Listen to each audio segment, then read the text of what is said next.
V sérii našich videí se dozvíte, jak naplno využívat interaktivní učebnici Language Chapters. Toto video vám poskytne jednoduchý návod, jak pracovat s interaktivní učebnicí ve vašem počítači s operačním systémem Windows. Po otevření čtečky Flexibooks se zobrazí vaše knihovna s elektronickými knihami. Zde vyberte Language Chapters a můžeme začít. Vyberte téma, které se chcete učit a kliknutím na bílou šipku zobrazte nabídku příslušných kapitol. Zvolenou kapitolu otevřete kliknutím.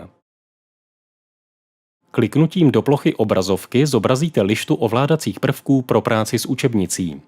Ikona v levém horním rohu, která je v tuto chvíli aktivní, znázorňuje obsah učebnice. Druhá ikona symbolizuje knihovnu, ve které najdete všechny své elektronické knihy a interaktivní učebnice.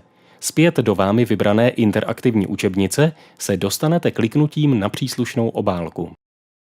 V pravém horním rohu jsou umístěny další ovládací prvky. Ikona lupy slouží k rychlému vyhledávání v textu celé otevřené kapitoly.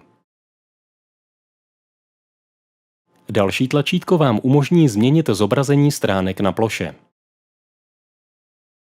Pomocí tlačítka Zoom můžete změnit velikost stránky.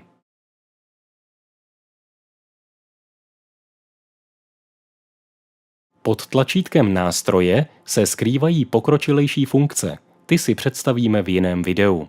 Nyní se přesuneme na spodní lištu, která slouží k listování v Language Chapters.